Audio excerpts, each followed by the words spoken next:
Hai Sobat Sejarah, pernahkah kalian mendengar tentang Sultan Sulaiman yang dijuluki Yang Agung? Mari kita bahas bagaimana beliau mengubah Kekaisaran Ottoman menjadi salah satu imperium terbesar dalam sejarah. Sulaiman naik tahta pada tahun 1520 di usia yang masih muda, 26 tahun. Dengan semangat dan visi yang luar biasa, dia memimpin Ottoman menuju masa keemasannya. Bayangkan, di bawah kepemimpinannya, wilayah Ottoman membentang dari Vienna di Eropa hingga Teluk Persia di Asia. Strategi ekspansi Sulaiman sangat brilian. Pertama, dia menaklukkan Belgrade pada tahun 1521 yang menjadi pintu gerbang penting ke Eropa. 2 tahun kemudian, Rhodesia jatuh ke tangannya.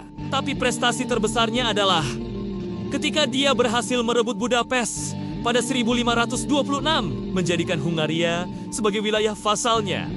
Yang menarik, Sulaiman bukan hanya seorang penakluk handal, dia juga dikenal sebagai pembaharu yang hebat. Sistem administrasi kerajaan diperbaiki, hukum-hukum diperbarui, dan kebudayaan Ottoman mencapai puncak kejayaannya. Tidak heran, masa pemerintahannya disebut sebagai zaman keemasan Ottoman. Di bidang arsitektur, Sulaiman meninggalkan warisan yang masih bisa kita saksikan hingga hari ini. Masjid Suleimaniye yang megah di Istanbul adalah bukti nyata kehebatan masa pemerintahannya. Bahkan, para seniman dan penyair mendapat dukungan penuh, menjadikan Ottoman pusat kebudayaan yang disegani. Tapi, tahukah kalian, ekspansi terbesar Ottoman tidak hanya di daratan. Armada Laut Ottoman di bawah komando Laksamana Barbarossa Hayreddin menjadi kekuatan yang ditakuti di Laut Mediterania. Mereka bahkan berhasil menguasai sebagian besar pelabuhan strategis di Afrika Utara. Sulaiman memimpin Ottoman selama 46 tahun